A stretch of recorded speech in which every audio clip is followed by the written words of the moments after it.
अरे बेटा, तुम दोनों परेशान मत हो। मैं तुम्हारे लिए अगले महीने ही सारी चीज ला दूंगा। ठीक है पिताजी, अब हम दोनों खेलने के लिए जा रहे हैं। ठीक है बेटा, तुम दोनों जल्दी ही घर वापस आ जाना। इतना सोचकर दोनों भाई खेलने के लिए अपने दोस्तों के पास चले जाते हैं।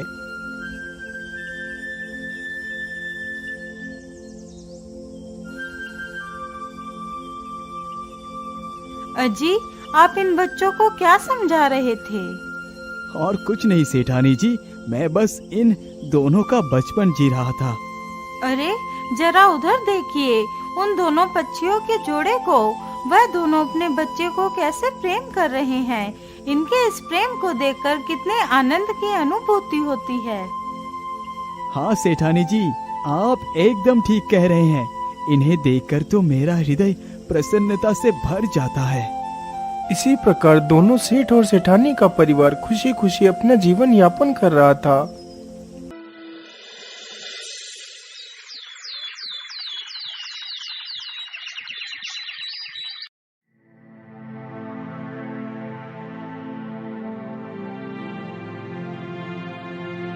अरे सुंदरी, तुम्हें क्या हुआ?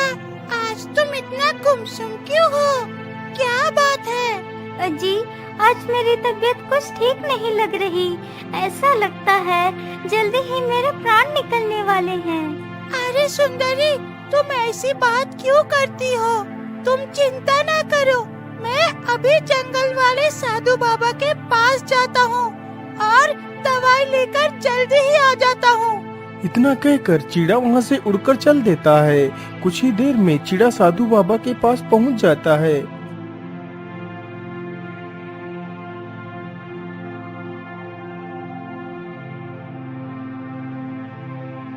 बाबा, आंखें खोलिए बाबा, मेरी मदद कीजिए बाबा। क्या बात है, तुम इतना परेशान क्यों हो? क्या बताओ बाबा, मेरी पत्नी की तबीयत कुछ ठीक नहीं है, इसीलिए मैं अपनी पत्नी के लिए आपके पास दवाई लेने आया हूँ। फिर साधु उसे कुछ पत्तियाँ देता है। हे पंछी, तुम इन पत्तियों का रस निकालकर अपनी पत्नी को पिला देना तो वो ठीक हो जाएगी। ठीक है बाबा, अब मैं चलता हूँ, मेरी पत्नी अकेली है। इतना कहकर चिड़ा वहाँ से उड़कर चल पड़ता है और जल्दी अपने घोंसले में पहुँच जाता है।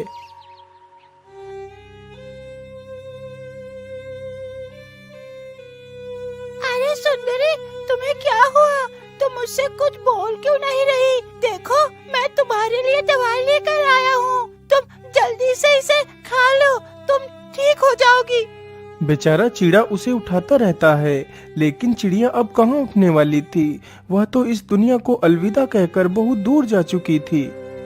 बेचारा चिड़ा और वह दोनों बच्चे उस मृत चिड़िया के शरीर के पास बैठकर रोते रहते हैं। अरे सेठानी जी, आज इस चिड़े को क्या हुआ? ये रो क्यों रहा है? सेठ और सेठानी दोनों आपस में बात कर ही रहे थे कि तभी चिड़ा चिड़िया की लाश को उठाकर घोंसले से बाहर निकलता है और पेड़ के नीचे आकर एक गड्ढा खोदने लगता है ताकि वह अपनी पत्नी को पेड़ के नीचे दफना सके। अरे ये क्या? ये चिड़िया तो मर गई है, तो इसका मतलब ये चिड़ा इसी के लिए रो रहा था। अजी, ये तो कितना बुरा हुआ। बेचारे की पत्नी की मृत्यु हो गई, बेचारा अब तो अकेला ही रह गया।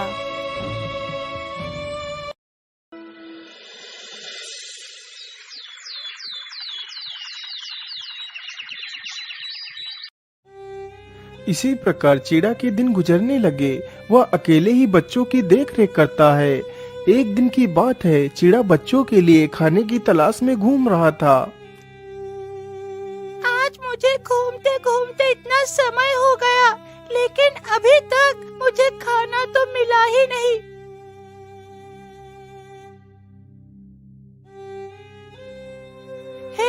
हे भगवान, मेरे लिए ना सही मेरे बच्चों के लिए खाना दे दीजिए।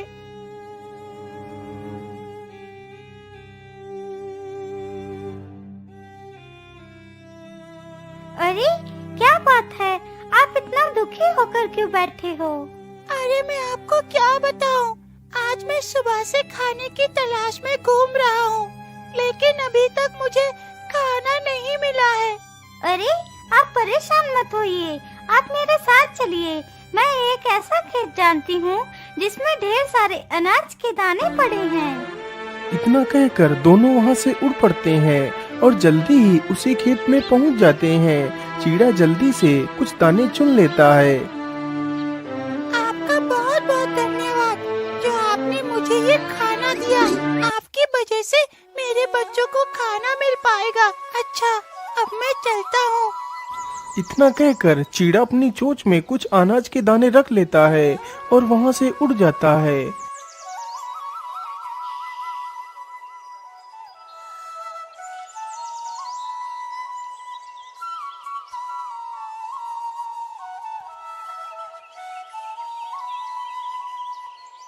अब तो वह चिड़िया रोज उसी खेत में दाने चुनने के लिए आता है और उस चिड़िया से मिलता है। इसी प्रकार उन दोनों को काफी दिन गुजर जाते हैं। अब तो वह चिड़ा और चिड़िया दोनों एक दूसरे से प्रेम करने लगते हैं और उन दोनों ने जल्दी ही विवाह भी कर लिया। अरे सेठानी जी, आज तो ये चीड़ा बड़ा ही खुश दिखाई पड़ रहा है। मुझे लगता है चीड़े ने कोई दूसरा विवाह कर लिया है। हाँ हाँ, आप एकदम ठीक कहते हैं। चिड़िया ने चीड़े के साथ विवाह तो कर लिया था, लेकिन वह चीड़ा के बच्चों को बिल्कुल भी पसंद नहीं करती थी। एक दिन की बात है, चीड़ा कहीं बाहर गया हुआ था। वह चिड़िया अकेली ही घोंसले में बच्चों के साथ थी। अरे सेठ जी, आज वह चिड़ा तो अपने घोंसले में है ही नहीं। सेठ और सेठानी जी दोनों पेड़ की तरफ देख ही रहे थे। तभी उस चिड़िया ने दोनों बच्चों को घोंसले से बाहर फेंक दिया। बच्चे पेड़ से नीचे गिरते ही मर जाते हैं।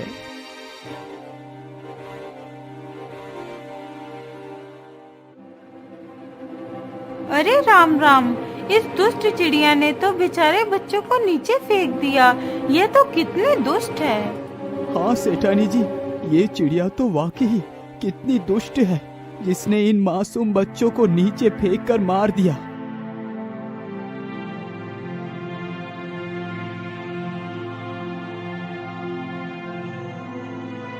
अजी, आज मैं बहुत दुखी हूँ। जब से मैंने उस चिड़िया की यह करतूत देखी है, तब से मेरे मन में एक सवाल गूंज रहा है। लेकिन सेठानी जी, आखिर आपके मन में ऐसा क्या सवाल चल रहा है? मुझे जल्दी बताइए। सेठ जी, मेरा मन कहता है यदि कभी मुझे कुछ हो जाए तो तुम दूसरा विवाह मत करना। यदि आपने दूसरा विवाह कर लिया तो हमारे बच्चों का क्या होगा? अरे नहीं नहीं सेठानी जी, तुम ऐसी बात क्यों कर रही हो? तुम्हें कुछ भी नहीं हो सकता।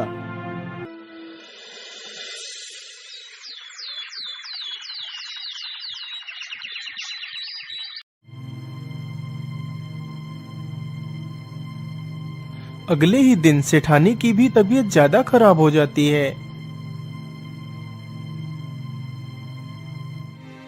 अरे सेठानी जी, आज आप इतना देर तक सोती रही, क्या बात है? अजी, आज मेरी तबीयत कुछ ठीक नहीं है। सेठ जैसे ही सेठानी के सिर को छूकर देखता है तो सेठानी जी को बहुत जोर का बुखार था।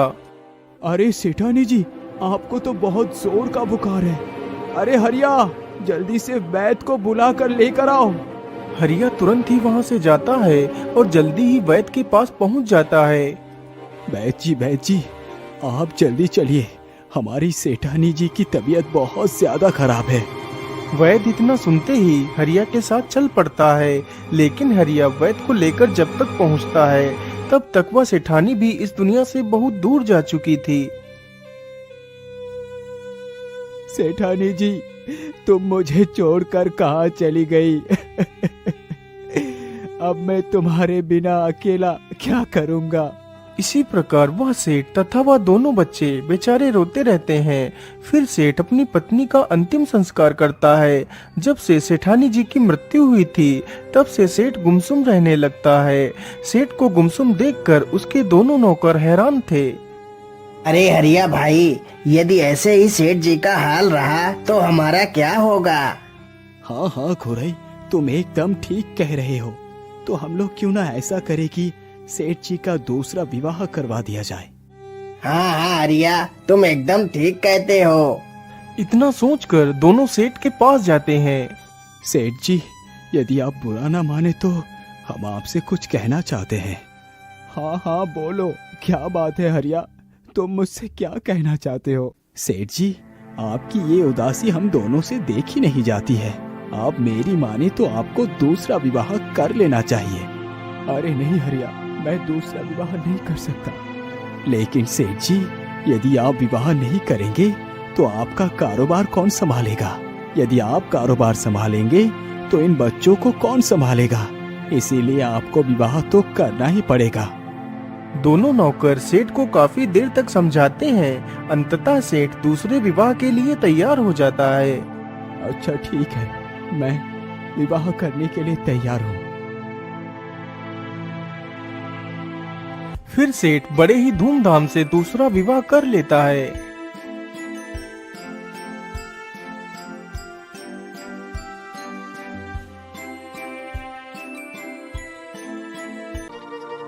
जब से वह दूसरी सेठानी घर आई थी, तब से उस सेठानी का व्यवहार सभी के लिए काफी ज्यादा खराब था। वह सेठ के दोनों लड़कों को काफी ज्यादा परेशान करती थी और उनको छोटी छोटी बातों पर डांटा करती थी तथा उनकी शिकायत सेठ से किया करती थी।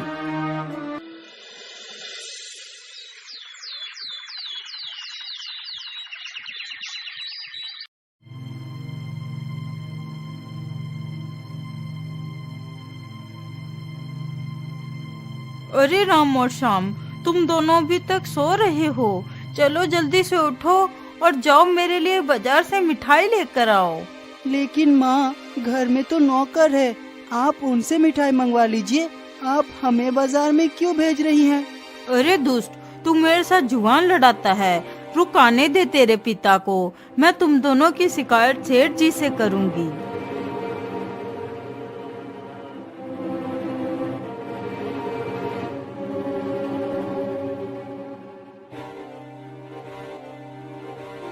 अरे सेठानी जी, क्या बात है, आज आप फिर से उदास होकर बैठी हैं? अजी सुनिए ना, आपके ये दोनों पुत्र दिन पर दिन जितने बड़े होते जा रहे हैं उतने ही ज्यादा कामचोर भी होते जा रहे हैं।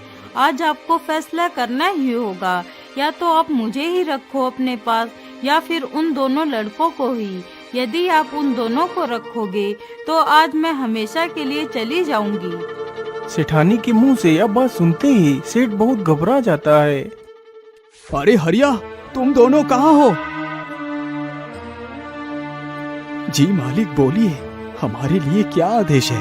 हरिया और गुरई, तुम दोनों जाओ और राम श्याम को कहीं दूर जंगल में छोड़ कर आओ, जहाँ से वो दोनों कभी वापस लौट कर ना आ सके। लेकिन मालिक, आप ये क्या कर रहे हैं? आप अपने ही पुत्र को जंगल में छोड़ने की बात कर रहे हैं। हरिया, मैंने तुमसे जितना कहा है बस उतना ही करो। सेठ के मुंह से यह बात सुनते ही हरिया और गुरई दोनों सेठ के लड़कों के पास जाते हैं। अरे राम और श्याम, आज हम लोग जंगल में टहलने के लिए चल रहे हैं, चलो हमारे साथ चलो। हाँ हाँ, चलिए हरिया भैया। इतना कहकर वह दोनों नौकर उन दोनों लड़कों को लेकर जंगल की तरफ निकल पड़ते हैं।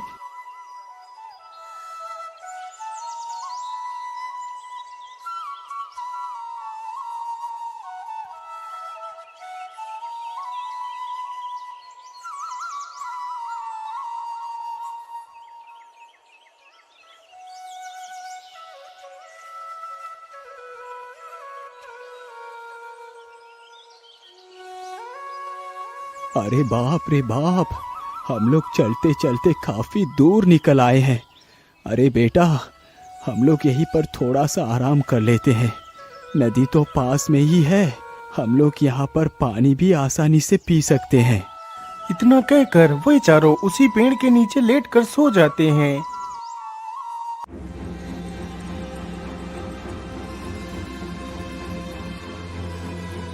अरे हरिया भाई, जल्दी से उठो और जल्दी ही यहाँ से वापस चलो, कहीं यहाँ दोनों जग गए तो समस्या हो जाएगी। इतना कहकर दोनों वहाँ से जल्दी भाग जाते हैं। कुछ देर बाद जब श्याम की आंखें खुलती हैं तो देखता है हरिया और गुरई दोनों वहाँ से जा चुके थे। भैया आंखें खोलिए, भैया देखिए, वो दोनों लोग कहाँ चले गए?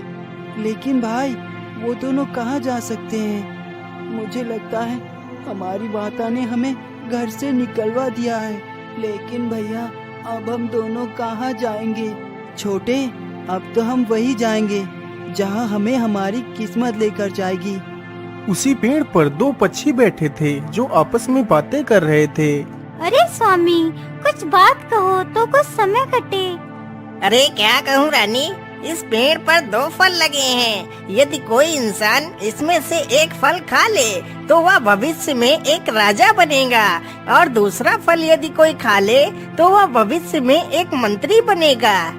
उन दोनों पक्षियों की ये सारी बातें नीचे खड़े होकर वो दोनों भाई सुन रहे थे। अरे श्याम, तुम यही रुको, मैं इन फलों को तोड़ता हूँ। राम जल्दी से एक पत्थर उठाता है और पेड़ पर फेंकता है। पत्थर जैसे ही फलों पर लगता है तो दोनों फल टूटकर नीचे गिर जाते हैं। फिर दोनों भाई एक एक फल उठाकर खा लेते हैं। फिर वे दोनों भाई वहां से चल देते हैं, लेकिन उनकी माता की तस्वीर वहीं पेड़ के पास गिर जाती है। वे दोनों चलते चलते काफी दूर निकल जाते हैं। अरे श्याम, हमारी माता की तस्वीर क्या तुम्हारे पास है?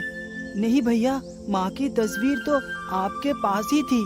श्याम, मुझे लगता है हमारी माँ की तस्वीर वहीं पेड़ के पास ही गिर गई है। अरे श्याम, तुम यही रुको, मैं अभी तस्वीर उठाकर ले आता हूँ। इतना कहकर राम तस्वीर उठाने के लिए जाता है। जैसे ही वह उस पेड़ के नीचे पहुंचता है तो देखता है उसकी माँ की तस्वीर उसी पेड़ के नीचे पड़ी है। वह जल्दी से तस्वीर को उठाता है और जाने लगता है। तभी एक जहरीला सर्प उसके पैर में डस लेता है तो वह वहीं पर गिर जाता है और मर जाता है। अरे भैया को गए हुए तो काफी समय हो गया है, लेकिन अभी तक वो लौटकर नहीं आए हैं। कहीं वो किसी मुसीबत में तो नहीं आ गए? चलो चलकर देखता हूँ। इतना सोचकर वह जल्दी से पेड़ के पास जाकर देखता है तो उसका भाई मृत होकर जमीन पर पड़ा है। यह देखकर वह रोने लगता है। भैया, आपको क्या हो गया? उठो भैया, उठो भैया, क्या आप भी मुझे छोड़कर चले जाएंगे? पहले तो हमारी माँ हमें छोड़कर चली गई और आप भी मुझे छोड़कर जा रहे हैं। हाँ, अब मैं जीकर क्या करूँगा? अब मैं भी इस नदी में कूदकर अपनी जान दे दूंगा। इतना सोचकर वह भी नदी के किनारे पर पहुंच जाता है और जैसे ही वह नदी में छलांग मारने के लिए आगे बढ़ता है। रुक जाओ पुत्र, तुम ये क्या करने जा रहे हो? तुम कौन हो बेटा, और इस प्रकार नदी में कूदने के लिए क्यों जा रहे थे? बाबा, मेरा नाम श्याम है और ये मेरा भाई है। फिर श्याम अपनी सारी कहानी उस साधु को बताता है। श्याम की यह सारी दुख भरी कहानी सुनकर साधु को उस पर दया आ जाती है। बेटा, तुम दुखी मत हो, मैं तुम्हारे भाई को ठीक कर देता हूँ। फिर साधु अपनी शक्तियों से राम को पुनः जीवित कर देता है। हे साधु बाबा, मेरी जान बचाने के लिए आपका बहुत बहुत धन्यवाद। इतना कहकर दोनों भाई वहाँ से चल पड़ते हैं। दोनों भाई चलते चलते एक ऐसे राज्य में पहुँचते हैं जहाँ का राजा कुछ दिन पहले ही मर गया था और वहाँ के लोग एक नए राजा की तलाश कर रहे थे। वहाँ का नियम था कि राजा का घोड़ा जिस किसी युवक के पास जाकर उसे स्पर्श कर ले तो वह ही उसी राज्य का राजा बन जाता था, चाहे वह इंसान अमीर हो या गरीब। जहाँ यह प्रतियोगिता चल रही थी, दोनों भाई वहीं पर जाकर खड़े हो जाते हैं। घोड़ा चारों तरफ घूमते हुए आता है और राम के पास आकर खड़ा हो जाता है और राम को स्पर्श कर लेता है। अरे ढोल बजाओ, खुशियाँ मनाओ, हमारे नए राजा मिल गए हैं। इस प्रकार राज्य के सारे लोग मिलकर राम को ही उस राज्य का राजा बना देते हैं और फिर राम अपने भाई श्याम को ही उस राज्य का मंत्री बना देता है। फिर दोनों भाई आराम से उस राज्य में राज करने लगते हैं।